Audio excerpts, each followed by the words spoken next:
সুন্দরবন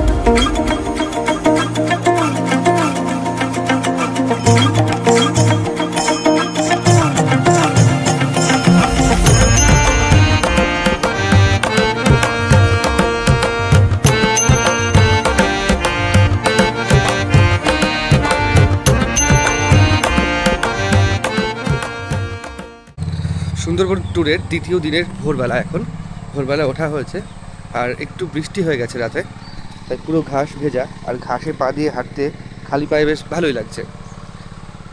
বৃষ্টি হয়ে প্রচুর আম হয়েছে এই গাছগুলোতে, মানে আমের বোল এত ধরেছে কুয়াশায় নষ্ট হয়ে যাওয়ার একটা চান্স রয়েছে, কিন্তু যদি আর কিছুদিন পরে আসা যেত তাহলে আমের একটা বিষয় দেখা যেত। আর এরকম কালকে দেখাচ্ছিলাম বিকেলবেলা বা রাত্রেবেলা কেমন সুন্দর লাগছিল, আর ভোরবেলা এরকম সুন্দর লাগছে। খুব সুন্দর ফুলগুলো।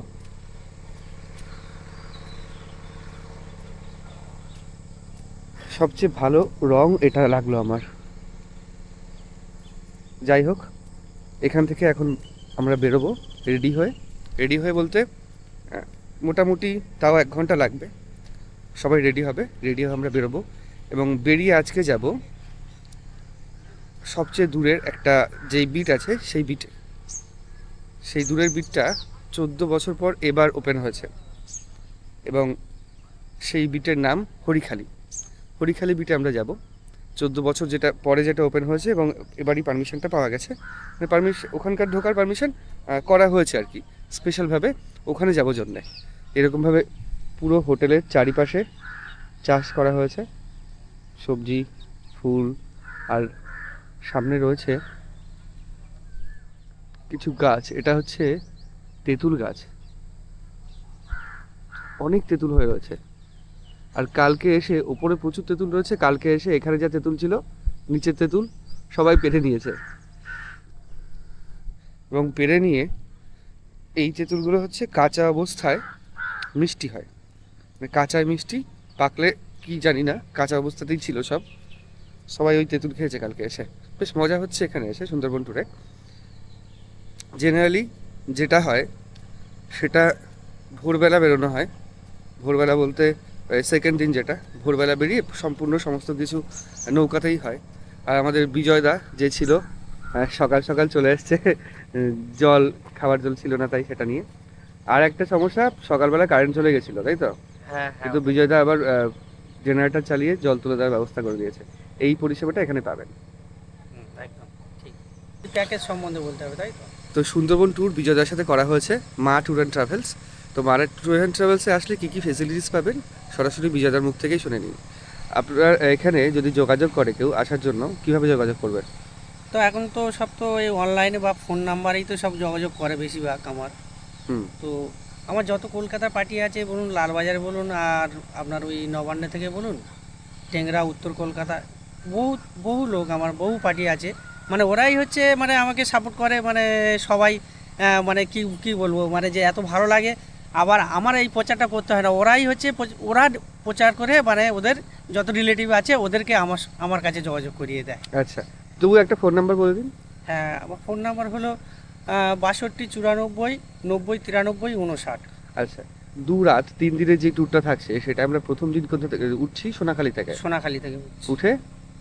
সোনাখালী থেকে উঠে আমরা গোসাবায় আসছি। গোসাবাই থেকে ওখানে হ্যামিল্টন বাংলো আছে, রবীন্দ্রনাথের বাংলো আছে, এগুলো করে আমরা আবার জঙ্গলের দিকে আসছি। এসে ওখান থেকে দুনের মুখ থেকে আমাদের জঙ্গল স্টার্ট হয়, একটা সাইট সিন করে আমরা আবার এই হোটেলে এসে রাতের প্রথম দিন পাখিরালয়তে এসে হোটেলে থাকি, নাইট স্টে হোটেলে হয়।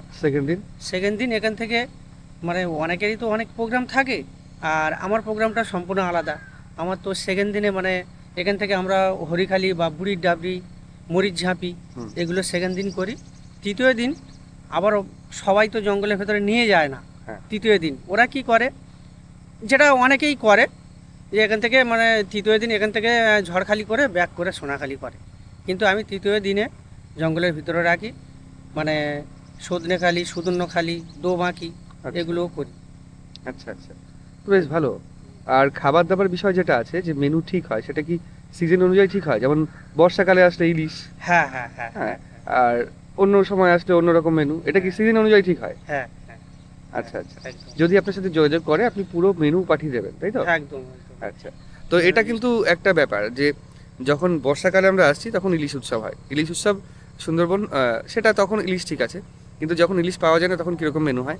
আমাদের মেনুতে খুব ভালো মেনু থাকছে, প্রথম থেকে শুরু করে দারুণ মেনু। আর সবচেয়ে বড় কথা হচ্ছে বিজয়দার পরিষেবা খুবই ভালো, এখনও পর্যন্ত পরিষেবা দারুণ পরিষেবা, যখন যেটা প্রয়োজন সেটাই চলে আসছে আমাদের সামনে।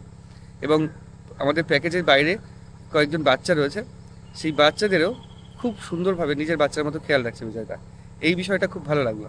না একদমই, আমি তো বললাম যে বাচ্চাদেরকে আগে ওদেরকে মানে পরিষেবাটা আগে ওদের দিতে হবে, ওরা ওরা হ্যাঁ। খুশি হলে আমি খুশি। ওই আরে এটা বিষয়, খাবারটা নিয়ে কোনো সমস্যা হ্যাঁ। নয়, খাবারটা নিয়ে কোনো সমস্যা, বাচ্চারা খাবে, ওরা যদি আমার বাচ্চা হতো হ্যাঁ, ওরাও তো খেত না। ফেসিলিটিস খুব ভালো এবং পরিষেবা সমস্ত কিছু সুন্দর। তো আপনারা যদি আসেন বিজয়দার সঙ্গে যোগাযোগ করতে পারেন। একদম। তো বিজয়দার সাথে ভোরবেলা বা সকালবেলাতে চলেছি বোটের দিকে। তো আজকে আমরা কোথায় যাব? আজকে আমরা প্রথমে বাগনা ফরেস্ট থেকে ওখান থেকে পারমিশন শো করাবো, আচ্ছা, ওখান থেকে নিয়ে বার হয়ে পারমিশন তো আমরা- হয়ে গেছে কালকেই, হ্যাঁ, ওখানে পারমিশন হলেও ওখান Show থেকে করতে stamp- হবে। হ্যাঁ, শো করতে হবে। তারপরে আমরা যাব ওখান থেকে আপনার এই মরিচঝাবি জঙ্গল করব, আচ্ছা আচ্ছা, মরিচঝাপি জঙ্গল, মরিচঝাবি জঙ্গলটা করব, হ্যাঁ করে বাগনা ফরেস্ট থেকে ওখান থেকে পারমিশন শো করিয়ে হ্যাঁ, আমরা যাব বুড়ির ডাবরি। বুড়ির ডাবরি, হ্যাঁ, ছোট চিলমারি, বড় চিলমারি, চিলমারি খাল, এইগুলো হ্যাঁ এই খালগুলো পার হয়ে আমরা যাব বুড়ির ডাবরি থেকে আমরা যাব একদম হরিখালি, হরিখালি, যেটা অরণ্য ফরেস্টটা আছে, অরণ্য ফরেস্টটা পাবলিক জন্য অ্যালাউ নেই, হ্যাঁ তাহলেও অরণ্য ফরেস্টের সামনে থেকে আমরা যাব। আচ্ছা আচ্ছা, অরণ্য ফরেস্টের সামনে থেকে যাব। হুম। আর বাঘ দেখার সম্ভাবনা কি আজকে রয়েছে? দেখা যাক, ভাগ্যে যদি থেকে যায় তো ওটা পেয়ে যাবো। আচ্ছা আচ্ছা, আশা করি, তো সবাই প্রত্যেকে আশা মানে থাকি তো হ্যাঁ, প্রত্যেকে দেখা যাক। আশা করে আছে সুন্দরবন বাঘ হ্যাঁ, দেখবে বাঘ তাই। দেখার জন্য তো চেষ্টা আছে, মানে হ্যাঁ। যদি হয়ে যায়, যদি ভাগ্যে হয়। পেয়ে যাবে। আচ্ছা, কালকে রাতে আমরা কিছু বড়শি ফেলেছিলাম, ওখানে মাছ কি উঠেছে? না না না, আচ্ছা, এখানে উঠবে না কারণ এখানে চড়া পড়ে গেছে। টিয়া পাখি, ও, এগুলো সব টিয়া পাখি? টিয়া পাখি। আচ্ছা, দেখি আজকে একটা টিয়া পাখির বাচ্চা নেওয়া যায় কি? আছে জঙ্গলে খুব আছে। সুন্দর টিয়া পাখি উড়ে বেড়াচ্ছে এরকম, দারুণ লাগছে। যাই হোক, আমাদের বোট এরকম রেডি, এখন থেকে চা টা শুরু হয়ে গেছে, চা ব্রেকফাস্ট টিফিন। এগুলো শুরু হয়ে গেছে। তো আমরা বোটে আর এখন যাব না, আবার ঘরে যাই, ঘরে গিয়ে রেডি হয়ে আসি তাড়াতাড়ি। আর ওপাশ থেকে কিছু বড় ট্রলার, তো ওগুলো জাহাজ। জাহাজ, আচ্ছা হ্যাঁ জাহাজে, ওই তো ওই মাল বহনকারী জাহাজ তো ওগুলো। হ্যাঁ হ্যাঁ হ্যাঁ। আচ্ছা, এই যে এই রাস্তা দিয়ে বা এই রুটটা দিয়ে এই যে একটা যাচ্ছে, এই যে একটা যাচ্ছে, এগুলো কি বাংলাদেশে যায়? এরা যাচ্ছে বাংলাদেশে এখন, ইন্ডিয়া থেকে মাল মানে লোড করে নিয়ে এটা বাংলাদেশে আচ্ছা আচ্ছা আচ্ছা, মানে ভারতের থেকে মাল লোড করে নিয়ে বাংলাদেশে চলে যাচ্ছে। বাংলাদেশে চলে যাচ্ছে। মানে এই জলপথ দিয়েই হ্যাঁ, হ্যাঁ। কলকাতা থেকে যেগুলো বাংলাদেশে ট্রান্সফার হয়, হ্যাঁ আর সেগুলো এই জলপথ দিয়েই হয়। হ্যাঁ, এখান থেকেই যায়, এদের সাইড হলো এটাই। সাইড এটা এই খিদিরপুর ডক ঠক থেকে যেগুলো ছাড়ে, এগুলো সব সব সব সব এখান থেকেই যায়, হ্যাঁ, হ্যাঁ, হ্যাঁ। এটাই রুট। বাংলাদেশের মেন রুট আচ্ছা, হলো এটা, আচ্ছা, জাহাজ আচ্ছা। করুন হলো এটা। আচ্ছা, তো এই দিকে গেলে বাংলাদেশ। হুম হুম, আচ্ছা, আমরা কোন দিকে যাবো? আমরা ওইদিকেই যাবো। ওদিকেই যাবো, কিন্তু বাংলাদেশের আগে। ও, আরেকটা কথা বলে রাখি, আমরা আজকে যেখানে যাব সেখানে গেলে আমাদের টাইম চেঞ্জ হয়ে যাবে, থাকবো ভারতের মধ্যে কিন্তু টাইমটা চেঞ্জ হয়ে যাবে, তাই তো? এটা আপনাদের আধ দেখাবো। ঘন্টা টাইম ডিফারেন্স হবে। তো সকালবেলায় দাদা কাঁকড়া কি ধরে নিয়ে এসছো নাকি? হ্যাঁ, ধরা সব কোথা থেকে ধরেছো? এই জঙ্গল থেকে, ওই তাকির জঙ্গলে যেটা ঘুরতে পাক- যান আপনারা, আচ্ছা আচ্ছা ওখান থেকে। আচ্ছা আচ্ছা, এটা কি বড় কাঁকড়া? এটা বড়। দেখি একটু উঠাও দাঁতটা দেখি। ও, বিশাল বড়। কত সাইজ হবে, ওয়েট হবে? এটা কত দেখি দাও, ওই 80 গ্রাম 90 গ্রামের মতো। আচ্ছা আচ্ছা, তার বেশি হবে। না না না, ঠিকই বলেছো। দাম কীরকম এগুলোর? 400 টাকা, 400 টাকা কেজি। হুম। আর এগুলোর ওটা 300 টাকা। 300 টাকা। কিন্তু এখান থেকে নিয়ে যাওয়া যাবে বাড়িতে? ওই না বাঁধা, বাঁধা ওইভাবে বলছে এইটা 300 টাকা করে নাও না, যেগুলো সব দাও না। আর এগুলো 300, এগুলো 400। আর এখানে যেগুলো রয়েছে এইটা 200 টাকা করে। কি ছাট না ভাঙা? ও ভাঙা। সব বেঁচে ভাঙা আছে, নেই, বেঁচে কোনো- আছে? কোনো ভাঙা নেই, সবই না, জানতো। না, না, না, ছোট? ও এটা ছোট, আচ্ছা আচ্ছা, ওটা ছোট। আর এটা? কোনো ভাঙা নেই। আর এটা এটা এটা হ্যাঁ, এটাও কি একই? না এইটা হচ্ছে 120 টাকা করে, মানে 100 টাকা করে হবে। এটা আরো ছোট, আচ্ছা আচ্ছা, সাইজ অনুযায়ী এটা কাঁকড়াটা, বাঁধা তাই তো? নেই, ওটা বাঁধা নেই। আচ্ছা, এইটা এই- সবচেয়ে বড়, এটা একটু কম নাও না, এটা 400 বলছে। ওটা 400 টাকা করে। এই 400 টাকা না 300 টাকা করে নাও এটা। সকালবেলা এই দিদির দোকান থেকে চা খাচ্ছি। কোনটা? চিনি ছাড়া লিকার? এটা চিনি ছাড়া লিকার। আচ্ছা, একটা করে বিস্কুট দেন। দুটো বললেন? দুটো চিনি ছাড়া? আচ্ছা, বুঝলে দা? চিনি দেবে না চিনি ছাড়া? ঠিক আছে, চিনি ছাড়া। চিনি ছাড়া, আমারও চিনি ছাড়া। হ্যাঁ লাল চা আসছে, ও জুতো করে আসছে। চাটা খেয়ে নি, তারপর ঘরে যাচ্ছি। তো সকালবেলা দাদা খেজুরের রস নিয়ে চলে এসছে সুন্দরবনে ঘুরতে এসে। আমাদের অনেক পাওনা হচ্ছে ঘুরে ঘুরে, কাঁকড়া, খেজুরের রস। তোমার গ্লাস কত করে? 20 টাকা, একটু বেশি না? 10 টাকা হলে ভালো হয় না? দেখি গ্লাসের সাইজ দেখি।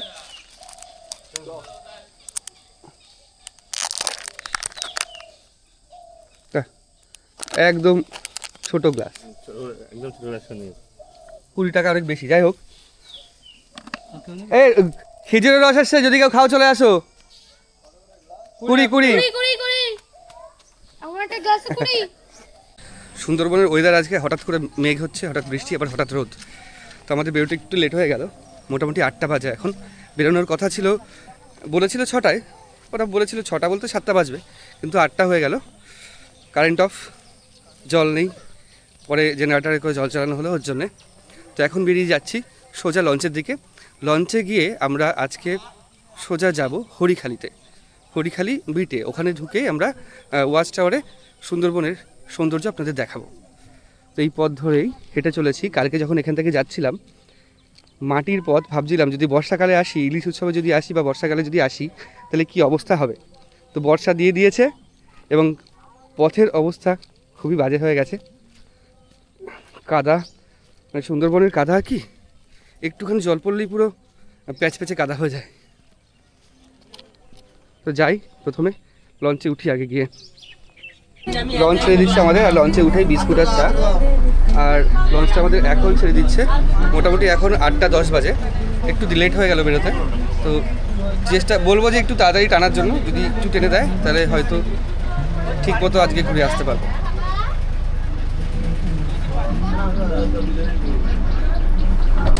বোট ছেড়ে চলে যাচ্ছে এবং দুপাশের দৃশ্য খুবই মনোরম। এবং আমরা যে সাধারণ দৃশ্যগুলো দেখি গ্রামে গিয়ে, তার থেকে অনেকটাই আলাদা। গ্রামের দৃশ্যতে বেসিক্যালি মানুষজন থাকে, তাদের বাসস্থান, ঘরবাড়ি, শিক্ষা দীক্ষা সমস্ত কিছু দেখানো হয়, খাবার দাবার, বাজারঘাট সমস্ত কিছু দেখানো হয় গ্রামের ভিডিওতে। তবে সুন্দরবনের এই ভিডিওতে বা আজকে এক গভীর জঙ্গল আপনাদের দেখানো হচ্ছে। আজকে আমরা আরও বেশি গভীর জঙ্গলে ঢুকছি, আর আমাদের লঞ্চ এগিয়ে চলেছে। আর সামনে গিয়ে দেখবো আজকে আমাদের মেনুতে কী কী রয়েছে। ও প্রথমেই আমুদে মাছ ফ্রাই, প্রচণ্ড আওয়াজ ভেতরে, শব্দ চলে যাচ্ছে না। প্রথমে আমুদে মাছ ফ্রাই, আর ওদিকে ব্রেকফাস্টের জন্য লুচি তরকারি তৈরি হচ্ছে।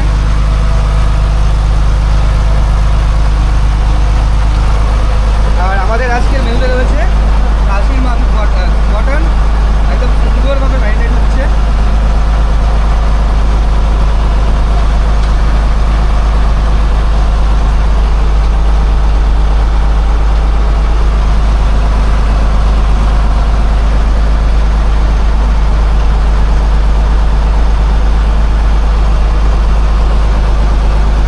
আর এদিকে লুচি ভাজা হচ্ছে,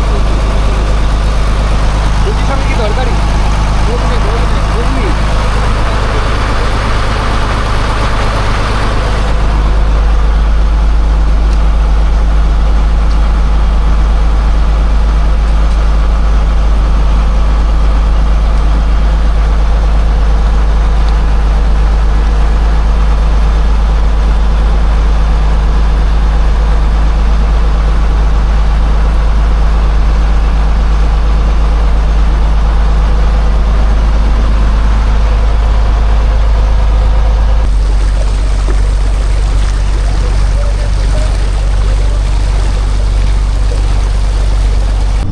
তো সেকেন্ড দিনে সকালে ব্রেকফাস্ট হচ্ছে।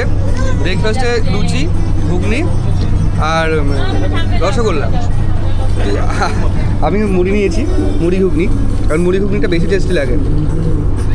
লুচি না মুড়ি খেয়েছিস? লুচি কেমন টেস্ট হয়েছে? খুব সুন্দর, ভালো। মুড়ি ঘুগনি ফেলে আরও ভালো লাগছে। ব্রেকফাস্টের পর চলে এসছে আমুদে মাছ ভাজা। কালকের মতোই আজকে আমুদে মাছ ভাজা, তবে ছোট প্লেটে না দিয়ে বড় প্লেটে দেওয়া হয়েছে। আর এরপরে আসবে আমাদের কাঁকড়া, যেই কাঁকড়াটা সকালে কেনা হয়েছে সেই কাঁকড়া আসবে। দিয়ে দিয়েছে সবাইকে নিচে? হ্যাঁ হ্যাঁ, নিচে যারা ছিল আর দুজন আছে উপরে আসছে, দিচ্ছি ওদের। ঠিক আছে। দিচ্ছি, তুই চলে আসো তাই। আমরা এখন যাচ্ছি কুমিরমারি পার হয়ে। কুমিরমারি একদিকে এদিকে রয়েছে সাতজেলিয়া, ওদিকে ছিল পাখিরালয়। সাতজেলিয়া ক্রস করে কুমিরমারিতে ঢুকলাম। এবার কুমিরমারি থেকে সোজা গিয়ে ডান দিকে বাগনা ফরেস্ট পড়বে, যেটা মরিচঝাপির জঙ্গল। মরিচঝাপির জঙ্গলের বাগনা ফরেস্ট থেকে আমাদের যে পাস রয়েছে সেই পাসটা এন্ট্রি করাতে হবে। সেই পাস এন্ট্রি করিয়ে তারপর আমরা সোজা হরিখালিতে যেতে পারবো। এবং আমাদের খুব কাছ দিয়ে নিয়ে যাচ্ছে। একটু আগে একটা হরিণ দেখলাম বনের মধ্যে, তবে এই ক্যামেরার জুম অতটা ভালো নয়, ওই জন্য পুরোটা দেখাতে পারলাম না, মোবাইলে তোলা হয়েছে। আর বাদবাকি যা দেখা যাচ্ছে মোটামুটি এখনও পর্যন্ত বুনো শূকর, হরিণ, কুমির এগুলো দেখা গেছে। বাঘের দেখা এখনও পর্যন্ত পাইনি আমরা। সকালে যে কাঁকড়া কিনেছিলাম সেই কাঁকড়া এখন ধোয়া হচ্ছে। কাঁকড়া কেমন, ভালো? আচ্ছা, ধুয়ে তারপরে কাটবে তাই তো? ধুয়ে ভেঙে তারপরে এখনই রান্না হয়ে যাবে? আচ্ছা আচ্ছা, এটা কি মেয়ে কাঁকড়া না ছেলে? এটা মেয়ে কাঁকড়া, মেয়ে কাঁকড়া। এইটা মজা কাঁকড়া। আচ্ছা, মেয়ে কাঁকড়া ছেলে কাঁকড়া কি করে পার্থক্য বোঝো? এই নাইটা চওড়া হলে মেয়ে কাঁকড়া। আচ্ছা, এই যে এইটা নাড়িটা এই নাইটা চওড়া হলে মেয়ে কাঁকড়া, আচ্ছা, আর এই নাভিটা সরু হলে মজা কাঁকড়া। আচ্ছা আচ্ছা, এই এটা হচ্ছে ছেলে কাঁকড়া সরু, আর যেটা ভি আকৃতি, যেটা ইউ আকৃতির হবে এরকম, সেটা মেয়ে কাঁকড়া। আচ্ছা, তো কাঁকড়া ধোয়া চলছে আমাদের। এই দাদা বলছে এই এতগুলো কাঁকড়ার মধ্যে এটা ভালো কাঁকড়া, মানে সব থেকে এই কাঁকড়াটাই সব কাঁকড়ার মধ্যে এটাই ভালো। মদ্দা কাঁকড়ার মধ্যে ভালো কি করে বুঝলে? এর পুরো টাইট ঘি হয়ে গেছে। টাইট ঘি মানে টাইট ঘিলু হয়েছে, আর ওগুলো একটু নরম আছে তাই তো? আচ্ছা, এই কাঁকড়াটার যেমন খোলসটা বেশি নরম, ওটা কি এটা খোসা বলে। খোসা কি পাল্টেছে নাকি? হ্যাঁ, মানে ও খুব তাড়াতাড়ি বা ভেরি রিসেন্ট ও খোসা পাল্টেছে, ওর জন্য ওটা খোসা নরম। নরম। ও এক গন খেলে 10-15 দিন পরে ফের টাইট হয়ে যাবে। 10-15 দিন পরে। আচ্ছা, এক গুণ বলতে তোমার ওই খোলস চেঞ্জ করা কতদিন পর টাইট হয়? প্রত্যেক মাসে খোলস চেঞ্জ হয় কাঁকড়া। কাঁকড়া প্রত্যেক মাসে খোলস চেঞ্জ করে? কাঁকড়া, বাগদা, মোচা। বাগদা চিংড়ি, মোচা চিংড়ি, কাঁকড়া মাছ যত বড় হয় প্রতি মাস অন্তর খোলস চেঞ্জ না করলে বাড়বে না। বাড়বে না। আচ্ছা আচ্ছা, খোসা চেঞ্জ করেছে মানে বেড়ে গেছে। আচ্ছা, এইভাবে ছাড়ানো হচ্ছে।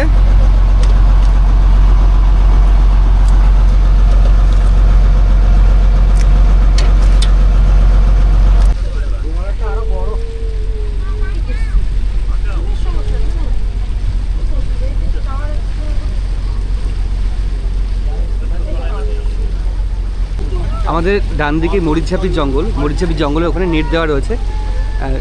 নেট দেওয়া রয়েছে তার একটাই কারণ, এখানে বাঘের আনাগোনাটা সবচেয়ে বেশি হয়। মরিচঝাপি নিয়ে আমার ভিডিও আছে, মরিচঝাপি হত্যাকাণ্ড নিয়ে, যেটা হয়েছিল আজ থেকে প্রায় 46 বছর মতো আগে।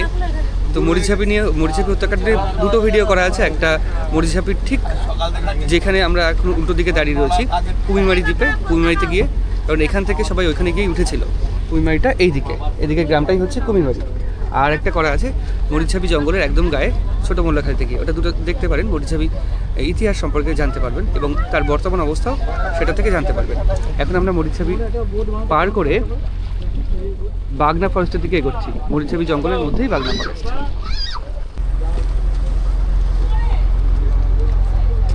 আমরা একদম জঙ্গলের পাশ দিয়ে যাচ্ছি। নেট রয়েছে, নেট না থাকলে বাঘ এখান থেকে পার হয়, নেট কেটেও পার হয়। অনেকে আছে সুন্দরবন ভিডিও করতে গিয়ে দেখেছি, অনেকে আছে যে চোরা শিকারী রয়েছে, তারা নেট কেটে ভেতরে ঢোকে মাছ কাঁকড়ার জন্য। ওই কারণেও বাঘ বেরিয়ে আসে অনেক সময়। আমরা একদম কাছ দিয়ে যাচ্ছি জঙ্গলে।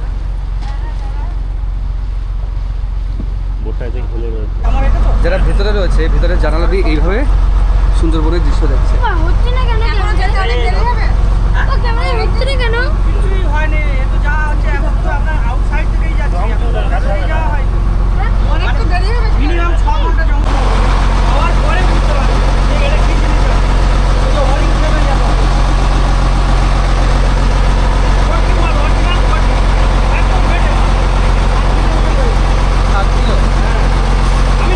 আমরা এখন চলে এসেছি কুমিরমারিতে।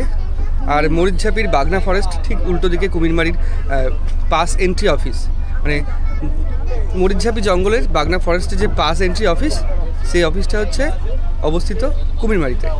সামনেই অফিস, ওখান থেকে আমাদের পাস এন্ট্রি করতে হবে এবং গাইড তুলতে হবে।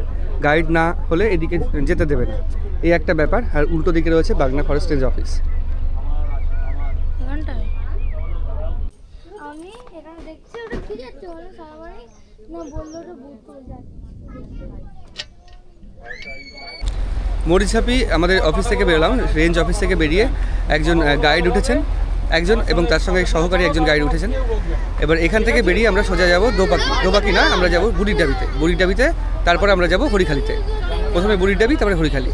এবার আমরা অনেক দেরি করে বেরিয়েছি, যদি সময়টা মেনটেন হয়ে যায় তাহলে বুড়িরডাবিতে অনেকটা ঘুরবো, না হলে বুড়িরডাবিতে নামাও হবে কিনা সেটা বলতে পারছি না, সোজা হরিখালি চলে যাব।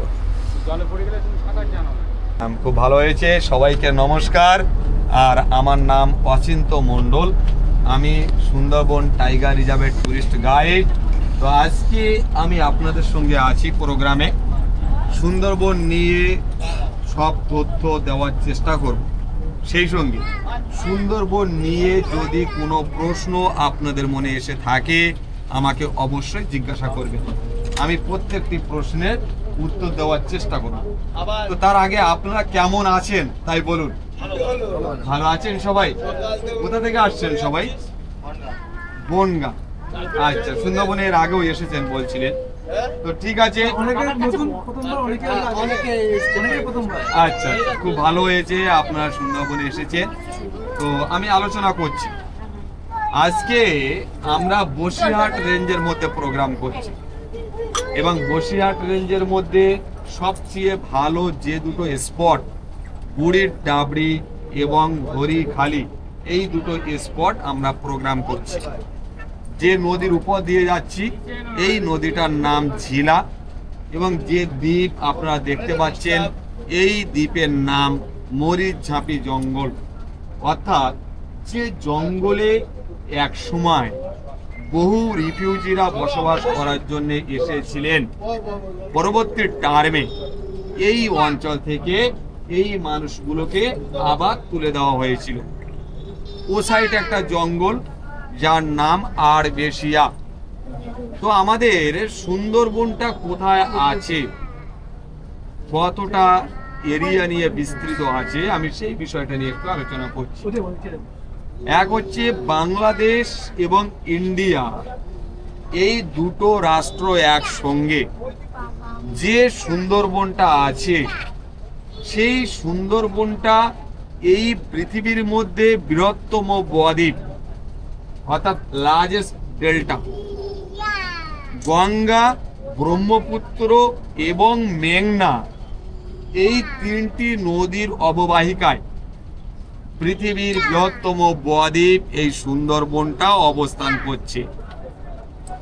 তো ঊনবিংশ শতাব্দীর প্রথমে যখন জরিপ হয়েছিল, অর্থাৎ সুন্দরবনটা মাপা হয়েছিল, তখন টোটাল সুন্দরবন এরিয়া ছিল 25,527 স্কয়ার কিলোমিটার। ব্রহ্মপুত্র কি আপনার আসাম হয়ে এখানে? হ্যাঁ।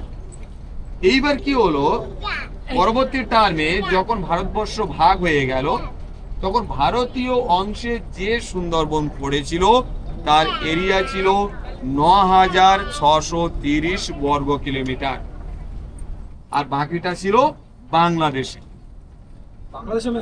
ম্যাক্সিমাম। তো এখন অর্থাৎ বর্তমান জঙ্গল কেটে বসতি হতে হতে আমাদের সুন্দরবন দাঁড়িয়ে আছে 4,264 স্কয়ার কিলোমিটার। মানুষ জঙ্গল কেটে বসতি স্থাপন করেছে। আর বাংলাদেশে বর্তমান জঙ্গল আছে 6,217 স্কয়ার কিলোমিটারের বা তার একটু বেশি। তাহলে টোটাল 10,000 বা 10,500 স্কয়ার কিলোমিটার যে জঙ্গল এরিয়া আছে বাংলাদেশ ইন্ডিয়া একসঙ্গে, যেটা ইউনেস্কো 1987 সালে এটাকে ওয়ার্ল্ড হেরিটেজ সাইট ডিক্লেয়ার করেছে, অর্থাৎ বিশ্ব ঐতিহ্যবাহী স্থান রূপে চিহ্নিত করেছে। এখানে বসতি করা যাবে না, এখানে কোনো বসবাস আর নেই বা আর নতুন ভাবে করা হবে না বা করতে দেওয়া যাবে। তো 1989 সাল বায়োস্ফিয়ার রিজার্ভ রূপে ডিক্লেয়ার করেছে। 1973 সাল অর্থাৎ ভারত সরকার প্রথম যে 9টি forest tiger reserve area declare করেছিল তার মধ্যে আমাদের সুন্দরবন একটি। 2018-19 রামেশ্বরম অর্থাৎ বিশ্বের সবচেয়ে বড় জল বিভাগ, যেটা দেখার জন্যে হাজার হাজার পর্যটক আমাদের এই সুন্দরবনে ছুটে আসছেন জাস্ট এই প্রাকৃতিক সৌন্দর্য, জল, জঙ্গল এবং কিছু বন্য প্রাণী দেখার জন্যে অথবা উপলব্ধি করার জন্যে।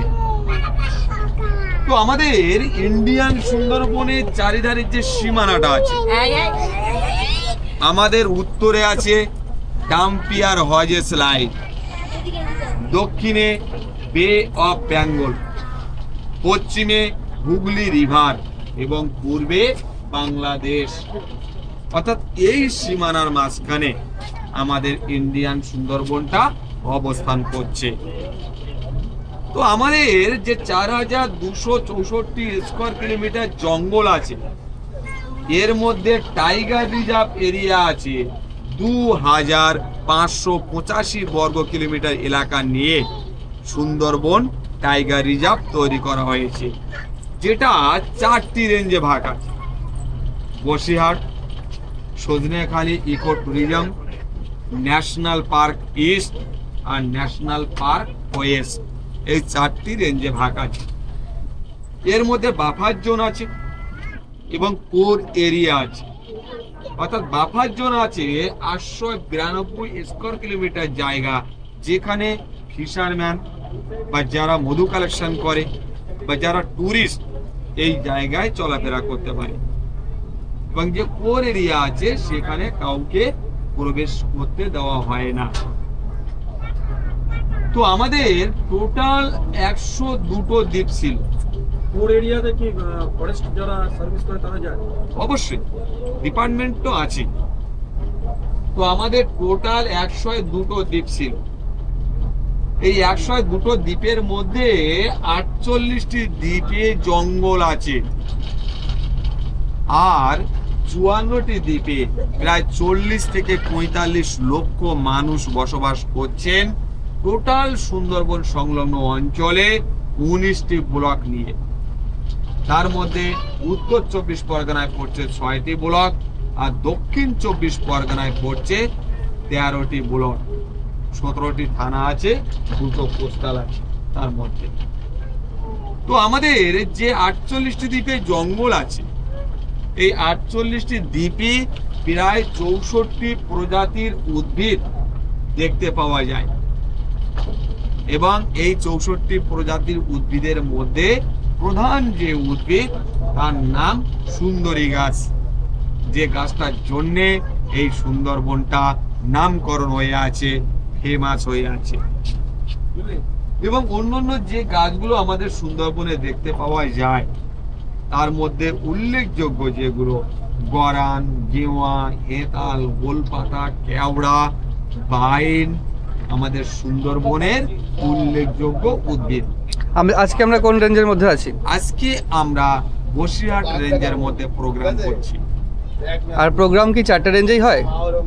না, বসিরহাট এখানে আমরা এখানে যে টুরিস্ট স্পট বসিরহাট রেঞ্জ আছে, কালকের আপনাদের সজনেখালি যে ইকো ট্যুরিজম ওটা রয়েছে, আপনাদের প্রোগ্রাম আছে। আর যে দুটো বললেন ওই ইস্ট, আর যেটা হচ্ছে নেতি দোপানি, ওখানে প্রোগ্রাম আছে কিনা আমি জানি না আপনাদের, সেটা হচ্ছে কোর এরিয়ার একদম কাছে, সেটা অনেক দূরে, তো সব টুরিস্ট এখানে যায় না। আর ওয়েস্টে কাউকে যেতে দেওয়া হয়, ন্যাশনাল পার্ক ওয়েস্ট। আর ঝিঙেখালি কিসের মধ্যে পড়ে? বসিরহাট রেঞ্জের। আচ্ছা, মানে আপনারা যে টাইমে এসছেন, আজকে তো হরিখালি সবচেয়ে দূরত্ব বেশি, এখানে 3টে স্পট আছে, সজনেখালি, সরি মানে ঝিঙাখালি, বুড়ির ডাবড়ি এবং হরিখালি। এখানে আপনারা এখানে এসছেন, বাংলা এসছেন 11টায় 10, তার মানে এখান থেকে 3টে স্পট প্রোগ্রাম করা কখনো মতেই সম্ভব। এটা তো জলপথ, ব্যাপারটা বুঝতে পারছেন। এটা হচ্ছে ম্যানগ্রোভ প্রজাতির উদ্ভিদ, যেটা ভারতবর্ষের 3টি জায়গায় সবচেয়ে বেশি দেখতে পাওয়া যায়। উড়িষ্যার ভিতরকণিকা, আন্দামান নিকোবর দ্বীপপুঞ্জের কিছু অংশ আছে, এবং আমাদের সুন্দরবন যেটা উত্তর 24 পরগনা এবং দক্ষিণ 24 পরগনা এই দুটো জেলায় অবস্থান করছে। কিন্তু একমাত্র জঙ্গল, যে জঙ্গলে টাইগারকে দেখতে পাওয়া যায়। আদার্স আর যে দুটো ফরেস্ট এরিয়া আছে সেখানে কিন্তু টাইগারকে দেখতে পাওয়া যায় না। এবং এখানে হাই টাইড এবং লো টাইড পার ডে দিনে দুবার জোয়ার ভাটা হয়। এখন 6 ঘন্টা অন্তর জোয়ার হয়, দেখা যাচ্ছে। আচ্ছা আচ্ছা, বাঁদর অনুমান নয়, ওটা বাঁদর দেখা যাচ্ছে, রিচার্জ মেকা ওই তো বসে। আচ্ছা, আজকে কি কিছু বলতে পারবেন? হ্যাঁ 111? টাইগার নিশ্চয়ই নিশ্চয়ই, আমি আলোচনা করছি, আমি একের পর এক আলোচনা করছি।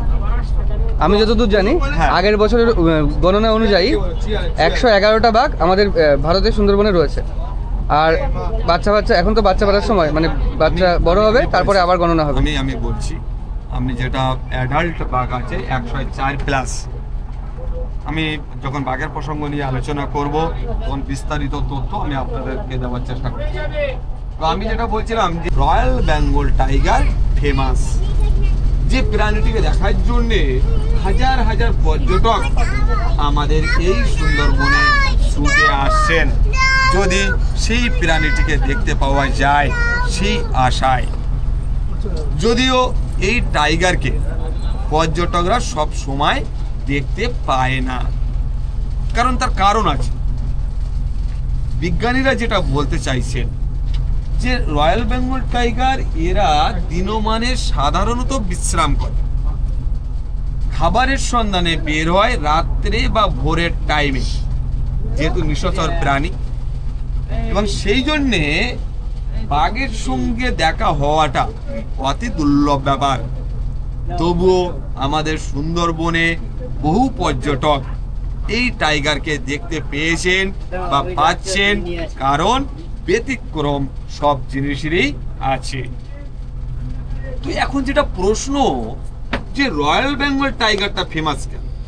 যেহেতু ভারতবর্ষে তো অনেক জঙ্গল আছে বা অনেক দেশ আছে যেখানে বাঘ আছে, কিন্তু সুন্দরবনের বাঘের এমন কি আছে যে এই বাঘটা ফেমাস হয়ে আছে? এই বাঘটা এরা নদীতে সাঁতার দিতে পারে। এই যে রিভার দেখছেন, ঝিরা রিভার বা এর চেয়ে অনেক বড় বড় রিভার পার হওয়া বাঘের কাছে কোনো ব্যাপারই নয়। এরা পার ডে প্রায় 8 কিলোমিটার পথ অতিক্রম করতে পারে, অর্থাৎ সাঁতার দিতে পারে। এরা কিছু বাঘ আছে সুন্দরবনে যারা ম্যানিটর হয়, মানে মানুষকে হত্যা করেছে। যেহেতু যারা সুন্দরবনে মাছ, কাঁকড়া বা মধু কালেকশন করার জন্য, জীবিকা অর্জন করার জন্য আসেন, তারা বহু মানুষ বাঘের হাতে প্রাণ হারিয়েছে। ভেরি রিসেন্ট হয়েছে মইপিঠে। হ্যাঁ, একদম ঠিক কথা বলেছেন।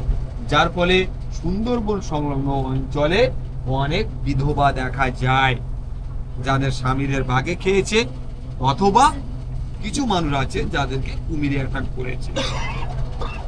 তবে সুন্দরবনের যে সব বাঘই ম্যানিটর সেটা কিন্তু নয়, ব্যাপারটা বুঝতে পারছি। আচ্ছা, ম্যানিটার নিয়ে কথা হলো তো, আমি একটা কথা বলি। নিশ্চয়ই। মরিচঝাপি হত্যাকাণ্ড যখন হয়েছিল, মানে অনেক থিসিস পেপারেও লিখেছে যে সুন্দরবনের বাঘ মাংস, মানে মানুষের স্বাদটা তারপর থেকেই পেয়েছে। এটা কি সত্যি ঘটনা, যেহেতু সব মানুষকে হত্যা করে ফেলে দেওয়া হয়েছিল? না না না না, অ্যাকচুয়ালি সুন্দরবনের বাঘ, বিশেষজ্ঞরা বলছেন যে সুন্দরবনের অ্যাকচুয়ালি বাঘ কিন্তু ম্যানিটর নয়। কিন্তু যদি বলেন তাহলে ম্যানিটর হলো কেন বা ম্যানিটর বলছেন কেন? কিছু বাঘ আছে যারা এখানকার, দেখুন এখানে বাঘ হচ্ছে, আপনি যেটা বলছেন যে মরিচঝাপি ঘটনা তো 1978 সাল, বেশি দিনের নয়, 46 বছর। সুন্দরবনের বয়স তো অনেক বেশি। তার আগেও তো বহু মানুষ সুন্দরবনে বাঘের হাতে প্রাণ হারিয়েছেন, তাহলে তখন মানুষকে অ্যাটাক করলো কেন? সেটা না, সুন্দরবনে বহু মানুষকে বাঘে খেয়েছে বা বহু মানুষ ওই মরিচঝাপি দ্বীপে বসবাস করতে এসেছিল, যখন সবাইকে খেয়েছে সেটাও না। বিষয়টা হচ্ছে এখানকার জঙ্গল বা পরিবেশটা আপনাদের উপলব্ধি করতে হবে। এত ঘন জঙ্গল, এত ডেন্স ফরেস্ট এবং অসংখ্য শ্বাসমূল, ঠেসমূল, এবং পার ডে যে জোয়ার ভাটা হচ্ছে, জোয়ারের জল হচ্ছে যখন, হাই টাইড হচ্ছে যখন, তখন এইসব দ্বীপে জল উঠে যায়, যার ফলে ল্যান্ডটা কাদা বা কদমাক্ত এরিয়া। তো এই পরিবেশে বাঘের পার ডে শিকার ধরাটা খুব কষ্টকর হয়ে পড়ে, বুঝতে পারছেন? যার জন্যে এদের, এই জন্যই কিন্তু এরা হিংস্র। এরা দেখেছে যে সুন্দরবনে অন্য পশু শিকার করার চেয়ে মানুষ শিকার করা ওদের কাছে ইজি ব্যাপার। কারণ মানুষগুলো যখন ওদের সামনে পড়ে যায়, তখন ওর যে বিভৎস চেহারা, সেই চেহারা দেখেই মানুষের অবস্থা খারাপ হয়ে যায়, যার ফলে আজকের একটা ধরছে তো কালকের একটা ধরছে, ধরতে ধরতে কিছু বাঘ আছে সেগুলো সংখ্যায় অনেক কম যারা মানুষের উপরে অ্যাটাক করছে। কারণ এই যে হরিণের গতিবেগ বা বাঘের গতিবেগ অনেক কম, হরিণের গতিবেগের চেয়ে বাঘের গতিবেগটা অনেক কম, এবং এদের বিকল্প আরেকটা প্রাণী আছে যেটা ওয়াইল্ড বোর, যেটা শূকর, যেটাকে তার তীব্র ঘ্রাণ শক্তি আছে, যেটা বাঘ এখানে যদি থাকে ওই শূকর বুঝতেই পারে যে কাছাকাছি কাছাকাছি বাঘ আছে, সুতরাং ওদের এড়িয়ে যাওয়ার চেষ্টা করে। যদিও ব্যতিক্রম সব জিনিসই আছে, তা নাহলে ওদের আবার খাওয়া জুটবে না। তো এই জন্যই বাঘ আস্তে আস্তে ওই ম্যানিটর বলুন বা মানুষকে আক্রমণ বলুন এটাই করছে। তো এরা মানুষের চেয়ে প্রায় বেসিক্যালি এদের খাদ্য নয় মানুষ, বেসিক্যালি এদের মানুষ কিন্তু খাদ্য নয়, এখন মানে ইনসিডেন্টালি এটা হয়ে যাচ্ছে। এটাই হচ্ছে মূল প্রশ্ন। আচ্ছা, আরেকটা কথা, বাঘ যে গ্রামে ঢুকে পড়ছে এর কি কি কারণ হতে পারে? মানে জেনারেলি বনের কি নিয়ম আছে বা কি ব্যাপার আছে যার জন্য বাঘ গ্রামে ঢুকে পড়ে? দেখুন, আপনি একটা খুব গুরুত্বপূর্ণ প্রশ্ন করেছেন, যেটা খুব ভালো লাগছে। সুন্দরবনের বাঘ কেন গ্রামে প্রবেশ করছে? অ্যাকচুয়ালি বাঘ কিন্তু গ্রামে প্রবেশ করছে, ওটা যে গ্রাম বলেই যে ও প্রবেশ করছে তা কিন্তু নয়। কয়েকটা কারণ আছে। এটাও একটা কারণ যে বাঘ যখন অন্ধকার হয়ে যায়, রাত হয়ে যায়, তখন ওইটা জঙ্গলকে গ্রাম অনেক ক্ষেত্রে বুঝতেই পারে না। এবং দ্বিতীয় কারণ হচ্ছে যে এরা যখন মানে গর্ভবতী হয়ে পড়ে বা বাচ্চা দেয়, ঠিক ওই সময় এরা বাঘিনী বাচ্চাদের বাঁচানোর জন্য, অর্থাৎ পুরুষ বাঘগুলো বাচ্চা বাঘগুলোকে মেরে ফেলে। মানে ওদের ধারণা হতে পারে যে এই বাঘটা যদি এখানে বড় হয়ে যায় তাহলে তার এরিয়াটা দখল করে নেবে, সেই জন্য ওকে মারতাম।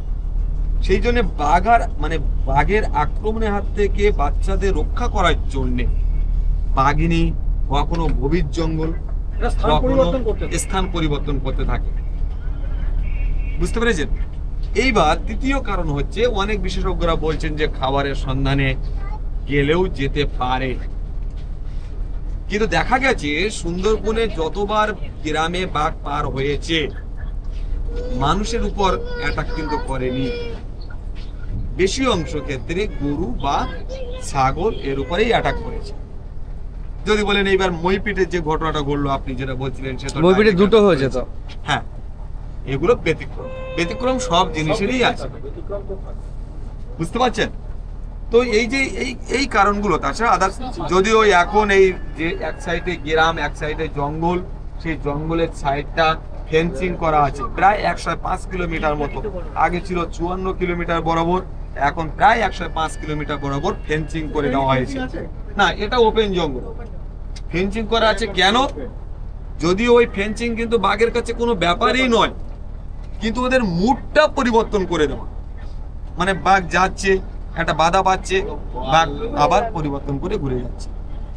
এতে বাঘ আগে তো প্রায় গ্রামে পার হতো, এখন অনেকটা মানে রক্ষা পাওয়া গেছে।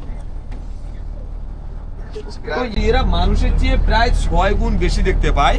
কারণ হচ্ছে যে এদের চোখে যে রেটিনা কোষ আছে, সেই রেটিনা কোষে ট্যাপেটাম লুসিডাম নামে এক প্রকার রাসায়নিক পদার্থ আছে, যার জন্যে মানুষের চেয়ে প্রায় 6 গুণ বেশি দেখতে পায়। এবং সুন্দরবনে যে বাঘ বেশি অংশ মানুষের পিছন দিক দিয়ে অ্যাটাক করে। যদি 100 মানুষ বাঘের হাতে প্রাণ হারায়, আপনি ধরে নিতে পারেন 90 থেকে 95% মানুষকে পিছন দিক দিয়ে অ্যাটাক করেছে। যার ফলে যারা মধু কালেকশন করতে আমাদের সুন্দরবনে আসেন, তাদের পিছনে মুখোশ দেওয়া হয়, বাঘ যাতে ভাববে যে আমার দিকে তাকিয়ে আছে। একদম, যদিও সেইটা দিয়ে যে সম্পূর্ণ রক্ষা পাওয়া সম্ভব হয়েছে এমনটাও নয়, তার সত্ত্বেও বহু মানুষ বাঘের হাতে প্রাণ হারিয়েছেন। এদের যে জীব আছে, সেই জীবে প্যাপিলা নামে একটা বস্তু আছে, যেটা এতটা তীক্ষ্ণ যে যে কোনো বন্য প্রাণীর গায়ে যদি জীবটা বোলাতে পারে, সেখান থেকে মাংস তুলে নেওয়ার ক্ষমতা রাখে, মানে চেটে। একদম। এটা আমি আপনার কি বলে কন্ডার যার PSI মানে মানে চাপ দেওয়ার যে প্রেশারটা একদম। তো আমাদের সুন্দরবনে বাঘকে পূজা করা হয়। হ্যাঁ, সুন্দরবনের বাঘের গর্ভধারণ ক্ষমতা কতদিন আমি একটু বলি, যে এরা একটা বাচ্চা মাতৃগর্ভে থাকে 103 থেকে 108 দিন, এবং এরা হাইয়েস্ট ওয়েট হতে পারে 130 কেজি, 20 থেকে 30 কেজি ওয়েট হতে পারে পূর্ণাঙ্গ মেল, এবং ফিমেল ওয়েট হতে পারে 90 থেকে 110-এর মধ্যে। এরা হাইয়েস্ট বাচ্চা দেয় 3 থেকে 4টি, সাধারণত 1 অথবা 2। তো এই সুন্দরবনের বাঘকে পূজা করা হয়। সুন্দরবনের বাঘের দেবতার নাম দক্ষিণ রায়। সাথে সাথে এই বাঘের আক্রমণের হাত থেকে রক্ষা পাওয়ার জন্যে এখানকার মানুষ, হিন্দু মুসলিম উভয় সম্প্রদায়ের মানুষ, মা বনবিবি মাতা এবং সাহা জঙ্গলি, এই দুজনকে ভক্তি শ্রদ্ধা পূজা করে জঙ্গলে চলে আসেন। দক্ষিণ রায় ব্যাপারটা আরেকবার বলুন। দক্ষিণ রায় মানে সুন্দরবনের বাঘের দেবতা। বাঘের দেবতা? হ্যাঁ, মানে 18 ভাটির যে এরিয়া, এটা দক্ষিণ রায়ের আধিপত্য ছিল। আমি নিশ্চয়ই দাদা বলছিলেন সেই বিষয়টা নিয়ে আলোচনা করছি আমি পরে। জাস্ট পেপার বা গল্পে পড়েছিলাম যে সুন্দরবনে বাঘকে বাঘ না বলে দক্ষিণ রায় বলে।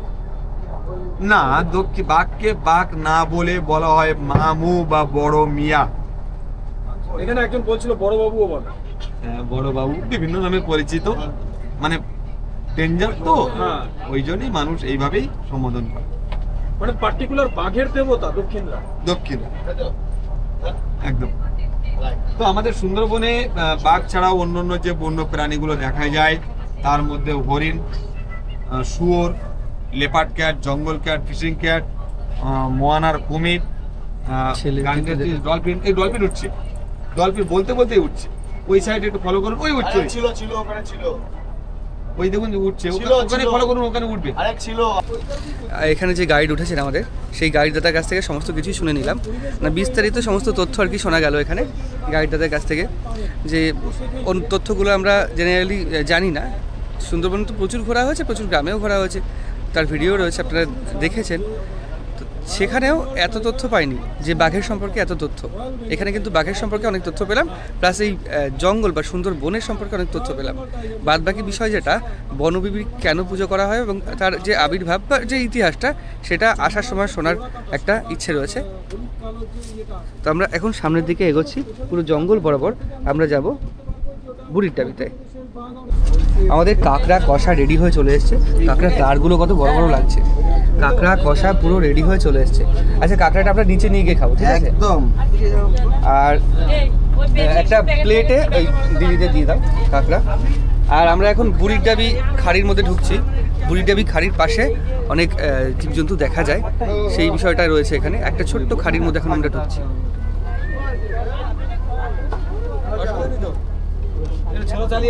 আমরা ধীরে ধীরে গভীর বনের মধ্যে ঢুকছি।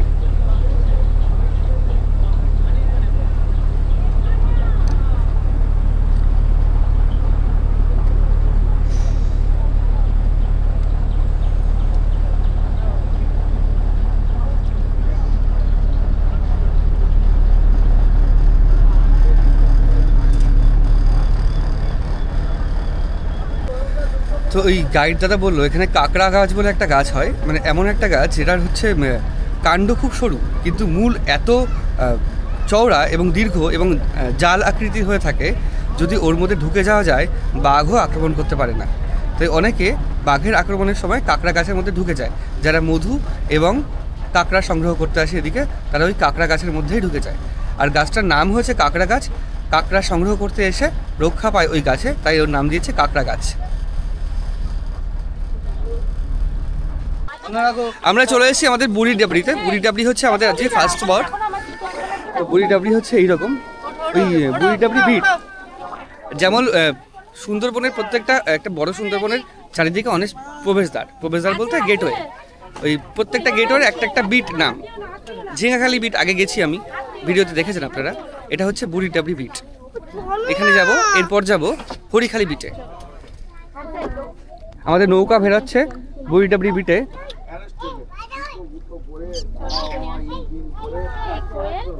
বলো না। আমরা এখন যাচ্ছি বুড়ির ডাবরি বিটে।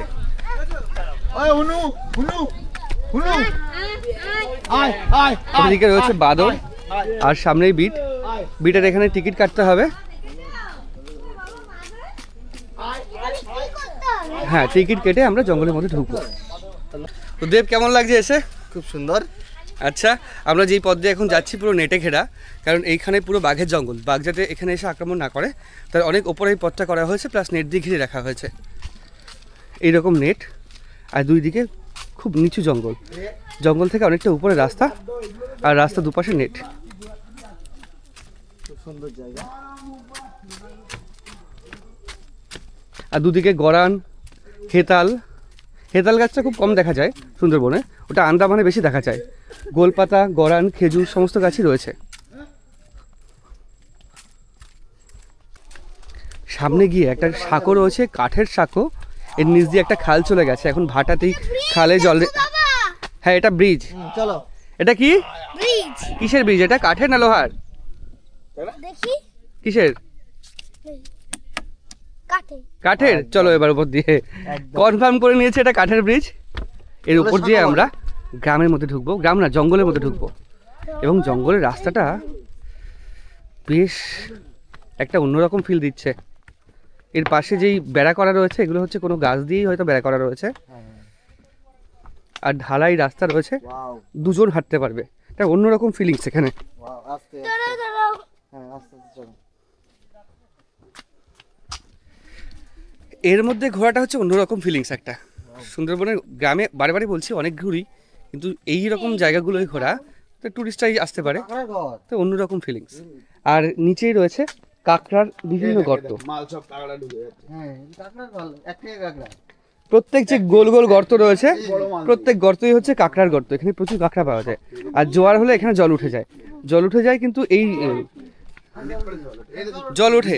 আর এখানে যেই পুরো কোটালটা হয়, পূর্ণ কোটাল, সেই কোটালে হয়তো এটাও ভেসে যায়। প্রত্যেক গাছের গায়ে নাম লেখা রয়েছে। এটা গেওয়া গাছ, যেই যেই গাছ সেই গাছের গায়ে নাম লেখা রয়েছে। যেহেতু আমরা গাছ চিনি না, যারা শহর থেকে আসি সুন্দরবন ঘুরতে, তারা কিন্তু লবণাম্বু উদ্ভিদ যেগুলো সেগুলো চিনি না। ওই জন্য প্রত্যেকটা গাছের গায়ে একটা করে সাইনবোর্ড দিয়ে তার নামটা লেখা রয়েছে। বাঁ দিকেই চলে গেছে, ঘুরে এসে ওই পাশ দিয়ে এখান থেকে ওঠা যাবে।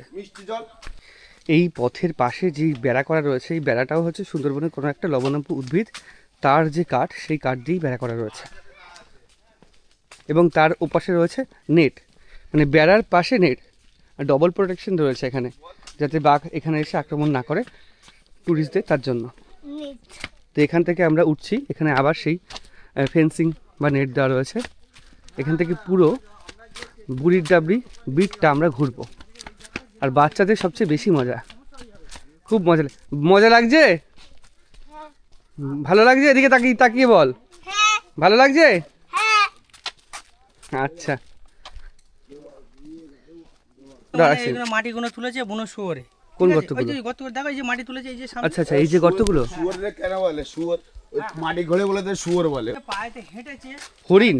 হরিণ, এগুলো হরিণের পায়ের ছাপ। আচ্ছা আচ্ছা, ওগুলো হরিণের পায়ের ছাপ? হ্যাঁ হ্যাঁ হ্যাঁ, বড় বড় হরিণ বলতে এখানে কোন হরিণ রয়েছে? মানে গরুর মতন হরিণ। কি ওই সম্বর হরিণ, তাই তো? আচ্ছা আচ্ছা, সম্বর। ওই বাঘ কি ওই হরিণদেরই মেরে খায়? হ্যাঁ হ্যাঁ, তাহলে বাঘ সম্বর হরিণকে মেরে খেলে এই একটা হরিণ মেলে তো 3-4 দিন হয়ে যায় একটা বাঘে। আচ্ছা, সম্বর হরিণ পুরো অনেকটা বড় হয়ে যায়, মানে গরুর মতো বড় হয় সম্বর হরিণ। এটা হরগোজা গাছ, হরগোছাটা গাছ। এই এই কাটা গাছে আমার কালকে পা কেটে গেছিল। এই কাটা গাছে নেমেছিলাম একটা জঙ্গলে, পাতার ধারে বিশাল ধার, মানে পাতার ধারে যে কাটাগুলো রয়েছে তাদের ধার প্রচণ্ড। এর সামনে একটা ওয়াচ টাওয়ার রয়েছে, বাচ্চারা দৌড়চ্ছে। ওয়াচ টাওয়ারে যাওয়ার জন্য সবাই দৌড়চ্ছে আগে। তো এর ওপর উঠে সুন্দরবনের একটা সুন্দর দৃশ্য দেখা যাবে। জেনারেলি আমার আগে একটা ভিডিও করা রয়েছে, সেটা হচ্ছে ঝিঙেখালি বিটে। ঝিঙেখালি বিটের ভিডিওটা, ওখানে যে ওয়াচ টাওয়ারটা ছিল সেটা একটা রকম ওয়াচ টাওয়ার, কিন্তু এখানে পুরো গভীর জঙ্গলের মধ্যে। ওর তো এক পাশে বসতি ছিল আর এক পাশে জঙ্গল, আর এখানে চারিদিকেই জঙ্গল। আর এখানে সোলার প্যানেল করা রয়েছে, ওখানে লাইট রয়েছে, সোলার প্যানেলের যে সৌরবিদ্যুৎ এর সাহায্যে লাইট জ্বলে ওখানে। সামনে কতটা মাটি নিচে লেবে গেছে দেখো। এখানে বাঘ আসে তার প্রমাণ এই যে বাঘের পায়ের ছাপ, এখানে একটা বাঘের পায়ের ছাপ, ওইখানে একটা বাঘের পায়ের ছাপ, আর ওইদিকে মানে কতটা দূরে দূরে পা দেওয়া, এখানে একটা, ওইখানে একটা, ওইখানে ওইটা পুরো বোঝা যাচ্ছে। হ্যাঁ ওটা পুরো বোঝা যাচ্ছে ওটা বাঘের পা। কত 3 আঙুল, হ্যাঁ 3 আঙুল বাঘের পা ছাপ পড়বে 3 আঙুলের। ওই তো ওই একটা আর এই একটা। আর বাঘ এখনো সবাই হেঁটে আসছে, এসে পারেনি। আর আমরা টাওয়ারে উঠে গেছি, আমরা বাচ্চারা হ্যাঁ সমস্ত বাচ্চারাই টাওয়ারে উঠে গেছে। আর চারিদিকে পুরো জঙ্গল।